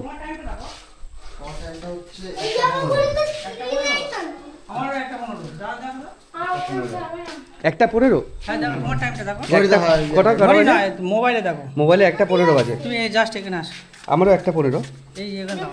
আর ঠিক এখানে 1:15, আর ওইখানে গেলে আধ ঘন্টা পার্থক্য হয়ে যাবে। 1:15 বাজে আর এখানে কত হয়ে গেছে? 1:45। বাঘ আর হরিণ একসাথে জল খায়, বাঘ আর হরিণ একসাথে জল খায়। আর কিছুটা নমুনা দেখো তুমি, এই যে জলের যে নিচটা আছে, হ্যাঁ, হ্যাঁ। খোপটা ওইদিকে দেখো, জলের যে কোলটা দিয়ে যে হেঁটেছে ওটাই দেখো, ওটাই ছবি তোলো তুমি। আচ্ছা আচ্ছা আচ্ছা এই যে পায়ের খোঁজ। আচ্ছা এখানে যে ইয়েটা রয়েছে এটা কি গাছ না হাড়? হ্যাঁ পশুর হাড় না গাছ? ওইটা গাছ গাছ গাছ। আচ্ছা এখানে ঘড়িয়াল কুমির এসব নেই? না, এর মধ্যে কি জিনিস শুধু জল আর মাছ আছে। আচ্ছা এই যে জলাশয়টা করা হয়েছে এটা কি শুধুমাত্র ওই পশু বাঘের জল খাওয়ার জন্য? বাঘ হরিণ মানে বুনো শুয়োর মানে নোনা জল খেতে ওরা তো খুব একটা পছন্দ করে না। মিষ্টি জলটা মানে আমরা যেরকম একটা মানে কি বলবো ওই স্প্রাইট বা থামস আপ বা কোকোকোলা মানে সময় ক্ষেত্রে এটা আমরা পছন্দ করি, কিন্তু অ্যাকচুয়ালি এদের কাছে এটা স্প্রাইট বা থামস আপ বা কোল্ড ড্রিঙ্কস যা বলা হয় সেটা হচ্ছে এদের কাছে ওটাই। বেসিক্যালি কি হয় সুন্দরবনে চারিদিকে নোনা জল, ওরা নোনা জল খেয়ে খেয়ে অভ্যস্ত, ওরা মিষ্টি জল পান করতে আসে, জল তেষ্টার জন্য মিষ্টি জল পান করে। ওর জন্য প্রত্যেকটা বিটের পাশে এরকম একটা জলাশয় করা রয়েছে। বলছি বর্ষাকালে যে জলটা হয় বৃষ্টি হয়, বৃষ্টির জলই কি এখানে ধরা থাকে? আর যখন বর্ষাকাল চলে যায় তখন ওই জলটা আরো নিচে লেগে যাবে। এটা দেখো, এটা বর্ষাকালে ভর্তি ছিল, আবার যখন মানে বৈশাখ মাস জ্যৈষ্ঠ মাস পড়া মানে তারপরে বৃষ্টি হবে, ততদিন এই জলটা আরো নিচে লেগে যাবে, শুকিয়ে যাবে। হ্যাঁ তখন কি খাবে? এটা গভীর আছে অনেক গভীর আছে, অনেক গভীর আছে। মানে বেসিক্যালি এখান থেকে পাম্প দিয়ে তোলা হয় না, পাম্প দিয়ে তুললেও নোনা জল, বৃষ্টির যে মিষ্টি জল সেটাই রাখা হয়। সেটাই ওটাই পায়। আচ্ছা তো একটা ভালো তথ্য জানা গেল, বৃষ্টির যে মিষ্টি জল সেটাই জানা যায়। চারিদিকে অনেক বাচ্চা আসছে আর খেলা করছে, তাদের চিৎকার শোনা যাচ্ছে। তো এই যে বৃষ্টির মিষ্টি জল এখানে ধরে রাখে, আস্তে আস্তে শুকিয়ে যায়, আবার বর্ষাকাল আসলে এটা রাইজ আপ হয় বা বেড়ে ওঠে। তো এখান থেকে আমরা টাওয়ার ওয়াচ টাওয়ারটা দেখা হয়ে গেল, এখান থেকে নেমে আবার আমাদের লঞ্চে যাব, ওখান থেকে যাবো হরিখালিতে। আমরা এখন যেখানে দাঁড়িয়ে রয়েছি বুড়ি ডাবরি, এপাশটা হচ্ছে ভারতবর্ষের মধ্যে আর নদীর ওপাশে হচ্ছে বাংলাদেশ, ওর জন্যে আমাদের সময়টা চেঞ্জ হয়ে যাচ্ছে। মাঝে নদীটার নাম কি? ও আচ্ছা, এটা অ্যাকচুয়াল এই নদীটা এসে ওই পাশে যেটা দেখা যাচ্ছে ওটা বঙ্গোপসাগর, সাগরে মিশেছে, পাশে বাংলাদেশ, বাংলাদেশের সুন্দরবন, আর এই পাশে এই যেখানে দাঁড়িয়ে রয়েছি আমরা ওটা ভারতবর্ষের সুন্দরবন। ওর জন্যই আমাদের টাইমটা চেঞ্জ হয়ে গেল, টাইমটা চেঞ্জ হয়ে হঠাৎ করে 1:15 থেকে 1:45 হয়ে গেল। বুড়ি ডাবরি থেকে এখন আমরা বেরোচ্ছি। তো বুড়ি ডাবরি একটা অন্যরকম জায়গা, ঝিঙেখালি বিট একটা অন্যরকম জায়গা, আর বুড়ি ডাবরি সম্পূর্ণ অন্যরকম। এটা চারিপাশে সম্পূর্ণ জঙ্গল, আর এখানে বাঘ চলাফেরা করে তার প্রমাণ পেলাম বাঘের পায়ের ছাপ দেখে, বিশাল বড় ছাপ।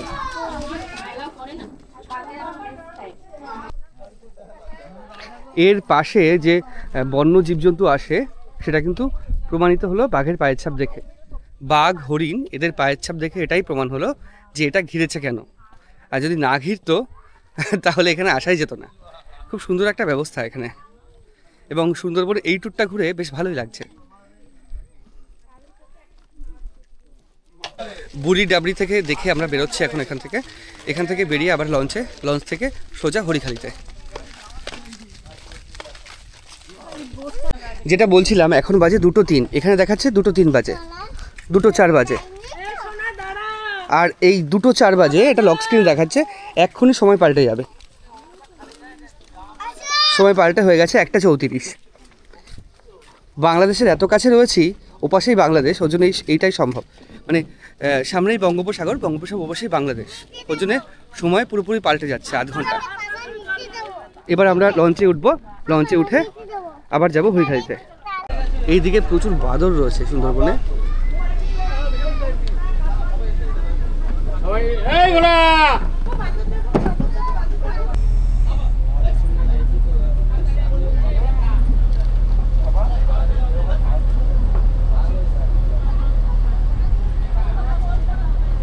সুন্দরবন জঙ্গলের যে এত ভালো একটা মানে জায়গা আছে, ভিউ আছে, যে দুই পাশে দেখাও, একটু দুই পাশে দেখাও, এদিকে দেখো, দুই পাশে জল, মাঝখানে একটা ছোট্ট দ্বীপ, একটা ছোট দ্বীপ, একটা বক বসে আছে, দেখো হ্যাঁ, বকটা জলে বসে আছে, এটা চর আছে, ঠিক আছে। চর বলতে এটা যখন জোয়ার হয় তখন তো এই দ্বীপটা পুরো ডুবে যায়। হ্যাঁ হ্যাঁ হ্যাঁ, একদম পুরো ডুবে যায়, ভাটার জন্য ফাঁকা আছে, একদম ফাঁকা আছে। আচ্ছা, দুই দিক দিয়ে নদী চলে গেছে, মাঝখানে একটা দ্বীপ বা চর। মানে এটা কি হয় যে এই জায়গাটা নিয়ে আসতে গেলে সবকিছু এক্সট্রা টাকা দিয়ে নিয়ে আসতে হয়, কিন্তু সবাই তো ব্যবসা করে, হ্যাঁ, ব্যবসার জন্য ওরা সবাই যে লাভ বেশির জন্য মানে এই জায়গাটা নিয়ে আসে না। কিন্তু আমি চাই কি যে আমার পার্টি যদি খুশি হয় যে একবার অন্তত দেখে এই জিনিসগুলো একবার অন্তত যদি দেখে যায়, তাহলে ওদের কিন্তু ভালো লাগবে। নেক্সট টাইম ওরা আবার কিন্তু চেষ্টা করবে যে না, যদি যেতে হয় তাহলে বিজয়দার কাছে যাব, তাহলে এত ভালো পজিশনটা দেখার পাবে, প্লেস পাবে। আচ্ছা, ওই যে গাছটা রয়েছে ওটা সম্পূর্ণ অন্যরকম গাছ, সম্পূর্ণ অন্যরকম গাছ, সব গর্জন, না গর্জন, গর্জন, গর্জন, গর্জন, গর্জন। আচ্ছা আচ্ছা, গর্জন যে তেল তৈরি হয় গাছ থেকেই কি? না, ওইটাই আমার হচ্ছে আইডিয়া নেই, আমি ওটা তো বলতে পারবো না। আচ্ছা আচ্ছা, ওটা গর্জন গাছ। এবারে গাছগুলো দেখুন, আমি যে আগে বলেছিলাম যে একজন মানে দুজন মানে পাঁজা মানে ধরলে গাছের হচ্ছে গোড়াগুলো ধরি, তো মানে দুজনে ধরতে পারবো না। সেই গাছগুলো হচ্ছে এপারে আছে বা আরো সামনে গাছ আছে, ওগুলো। আমি আসার সময় ভাবছিলাম যে গাইড দাদা কেন নিয়ে আসে, মানে গাইড কেন নিয়ে আসে। তো গাইড নিয়ে আসার একটাই কারণ যে গাইড দাদা থাকলে বুঝতে পারে মানে এত পথ, এত আঁকাবাঁকা পথ, নদীর পথ, কোথায় ট্যাগ আছে, কোথায় নৌকো বেঁধে যাবে এবং কোথাও যাবে না, কোন দিক দিয়ে নিতে হবে, এটা গাইড দাদা ভালো করে বুঝতে পারে। ওর জন্যই অ্যাকচুয়াল গাইড আনা। এখানে যে আমি এর আগের বারে আমার কাছে ছবি আছে, মানে গরুর মতন যে হরিণ আছে, মানে গরুর মতন যে বড় হাইট, এখানে ছিল, এখানে ছবি আছে না, সম্বর হরিণ ওটা। হ্যাঁ হ্যাঁ, এখানে ছিল, একদম পুরো চারটে এখানে ছিল, এখানে। এই কোনটা? আচ্ছা আচ্ছা, আমরা এখন কোন নদীতে ঢুকছি দাদা? আমরা কাটোয়াঝুরি খালের মধ্যে আছি। কাটোয়াঝিলি থেকে এখন আমরা অরণ্য ফরেস্টের দিকে আগাচ্ছি, ঠিক আছে। আমরা যে এখন আগাচ্ছি যেটা অরণ্য ফরেস্ট, যেটা আমার গাইড দাদা জানে, আমরা ওই জায়গায় তো মানে সবার পারমিশন নেই, মানে কোনো হচ্ছে লোকালিটি পারমিশন নেই, অত অনেক ভিআইপি ছাড়া পারমিশন নেই। সেটা অরণ্য ফরেস্ট সামনে পড়বে, আমাদের হচ্ছে বাঁ দিকেই পড়বে অরণ্য ফরেস্ট। ওখানে আমরা যাবো না, তাই তো? ওখান থেকেই আমরা যাবো, মানে আমাদের বাঁ সাইডে অরণ্য ফরেস্টটা পড়বে, সেটা দেখা যেতে পারবো না, না, লাভতে পারবো না। আর এখন যে গাছটা দেখাচ্ছি সেটা ফলসে গাছ, আর ফলসে গাছের মধুর টেস্ট সবচেয়ে ভালো। সুন্দরবন যে মধু পাওয়া যায় তার মধ্যে ফলসে গাছের মধুর টেস্ট সবচেয়ে ভালো। বসন্তকালে, এখন বসন্তকালে ফলসে ফুল ফোটে, এবার এরপরে এই ফলসে মধুটা পাওয়া যাবে। এইগুলো হচ্ছে ফলসে গাছ। মানে অরিজিনাল যদি আপনি এখন ফলসে মধু কিনেন তো 700 টাকা পড়ে যাবে, আর মধু এমনি 250 টাকা 200 টাকায় পাওয়া যাবে। আর এই মধুটা যদি কিনতে চান অরিজিনাল, তো 700 টাকা পড়ে যাবে। এখানে যে আমরা যেখানে আছি হোটেল, আমরা হরিণ দেখতে পাচ্ছি, এখানেও হরিণ দেখতে পাচ্ছি। সুন্দরবনের প্রত্যেক জায়গাতে হরিণ। এখানে একটা হরিণ রয়েছে এবং ভেতরে রয়েছে আরেকগুলো, অনেকগুলো। এগুলো হচ্ছে চিতর হরিণ। সুন্দরবনের চিতর হরিণ, সম্বর হরিণ, এই দুই প্রকার হরিণই মেনলি রয়েছে। Tata tata. এটা হচ্ছে মেয়ে হরিণ, তাই তো? হ্যাঁ, আচ্ছা।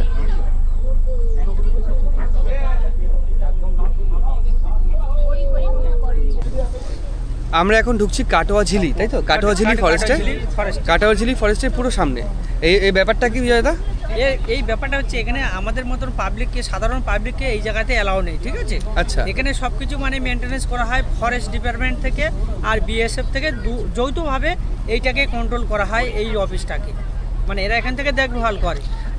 যারা ফরেস্ট ডিপার্টমেন্টের লোক বা গার্ড ফার্ড রয়েছে বা অফিসার রয়েছে তারা থাকতে পারে এখানে? হ্যাঁ হ্যাঁ, ওরা তো এখানে আছে। আর দেখতেই তো পাচ্ছ সামনে যে ঘাটটা দেখা তাদের যাচ্ছে। রেফারেন্স নিয়ে যদি তাদের ফ্যামিলি কেউ আসে তারা থাকতে পারে এখানে? হ্যাঁ হ্যাঁ, ভিআইপি তো পারবে। আচ্ছা, শুধু VIP তো পারবে, অবশ্যই পারবে। নর্মাল পাবলিকের এখানে থাকার পারমিশন দেয় না? এটা পুরো গভীর জঙ্গলের মধ্যে অনেক অবস্থিত। গভীর, আর অনেক সামনে রোদ তাকাতে পারছি না, চোখ বন্ধ হয়ে আসছে। হ্যাঁ, সামনে দেখো যে নারকেল গাছগুলো আছে, বা ওই যে ঘাট একটা আছে, একটা বোট আছে, একটা ওয়াচ টাওয়ার আছে। ওইটা হচ্ছে কাটোয়া ঝিলি, তাই তো? হ্যাঁ, কাটোয়া আছে, এটাই কাটোয়া আছে। আর ঠান্ডার সময় আসলে দেখো দাদা, আরেকটা গাছ দেখো, কত মোটা গাছ দেখো, এই যে জলের উপর দেখো শুয়ে আছে, দেখো। এই যে আমাদের পাশেই আছে, দেখো কত মোটা। যদি আমরা দুজনে যদি পাঁজা মেরে ধরি তাও ধরতে পারবো না, দেখো।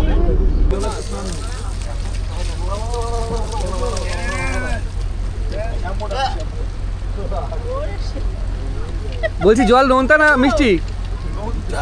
নোনতা জল। স্নান করতে করতে একটু খেয়ে নে, হজম হয়ে যাবে। হ্যাঁ, টাটা সল্ট এখান থেকে আসে। আচ্ছা, এই জলটা বেশ মজা করে স্নান করছে। নদীতে নামতে পারছে না, নদীতে নামা বারণ, তাই নদীর জলেই স্নান করছে।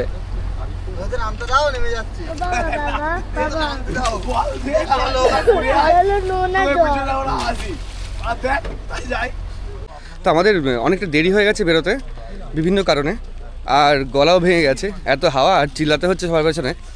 তো ওখান থেকে ঘুরে এসে পুরো ওই হরিখালির বিটের আগে থেকে ঘুরে এসে, ঢুকতে পারলাম না যেহেতু, ঘুরে এসে পুরো কুমিরমারি দ্বীপে দাঁড়িয়েছি।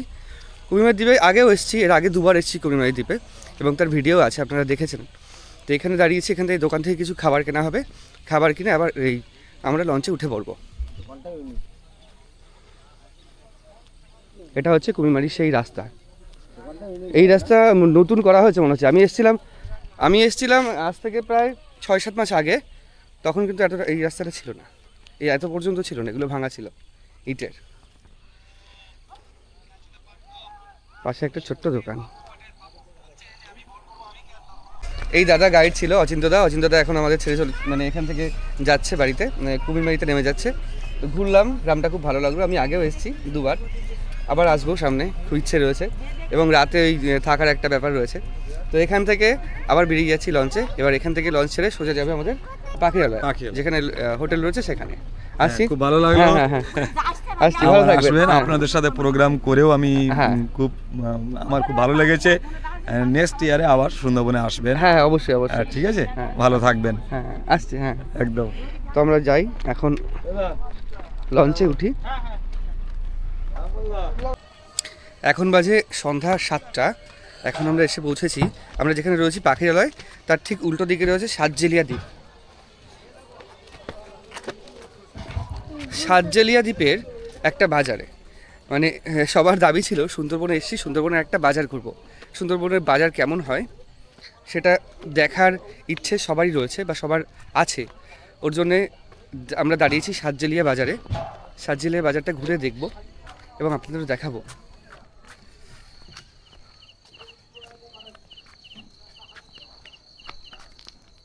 প্রথমে একটা ঘড়ির দোকান, সমস্ত কিছু দোকানে রয়েছে একটা দুটো করে।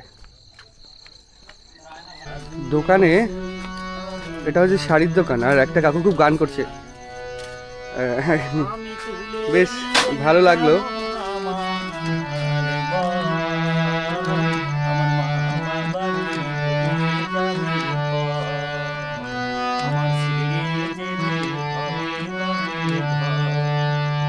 আপনি কি প্রতিদিন গান করেন? টাইম পাসই করি। আচ্ছা, আপনার শাড়ির দোকান? আমার এই যে খাবার টাবার মিলে সব রকম মিলে, খাবার শাড়ি এইগুলো সব দোকান। আর মানে আমার যা মনে হচ্ছে দেখে মানে গ্রামায়ণ গান টান করেন নাকি? হ্যাঁ, এই না, এই মানে টাইম পাস, কোনো ফাংশন করি না, দোকানে কিচ্ছু টাইম করেন না? কাটে না, তাই এইটাই নিয়ে। আচ্ছা, খুব ভালো জিনিস, একটা ভালো জিনিসের মধ্যে দিয়ে আপনার সময় কাটান। হ্যাঁ হ্যাঁ, ঠিক আছে, আসছি, ভালো থাকবেন। বেশ একটা মজার জিনিস, একটা ভালো জিনিসের মধ্যে দিয়ে এই দোকানদার কাকু সময় কাটায়। আমরা এবার এখান থেকে সোজা মেন যে বাজার সাতজেলিয়া তাই ঢুকবো। এখানে খেলনার দোকান রয়েছে, বাচ্চাদের খেলনা, মাদুর, তারপরে টেডি বিয়ার, এই সমস্ত দোকান রয়েছে এখানে, এবং গিফট আইটেম। আর এটা থেকে সোজা বেরিয়ে গেলে পুরো বাজারের ডান দিকে বাদিকে বেশিরভাগই জামা কাপড়ের দোকান।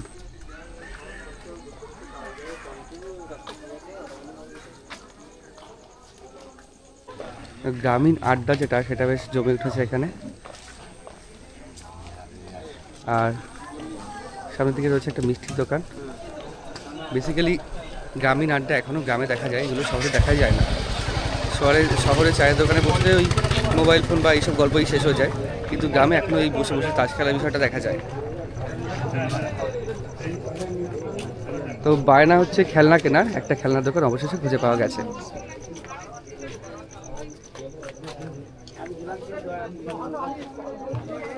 আরেকটা দৃশ্য চোখে বললো, আজকে ভারত পাকিস্তানের ম্যাচ আর এরকমভাবে খেলা হচ্ছে।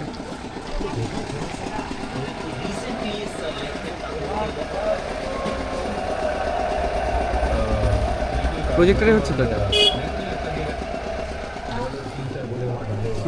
তো প্রজেক্টরে খেলা দেখছে সবাই মিলে, গ্রামের সবাই মিলে, বাজারের সবাই একটা প্রজেক্টর ভাড়া করে প্রজেক্টরে আজকে ইন্ডিয়ান পাকিস্তানের ম্যাচ দেখছে। এটা বেশ ভালো। আমরা একটু সামনের দিকে এগোই। সাতজেলিয়ার মোটামুটি বাজারটা ঘোরা হলো।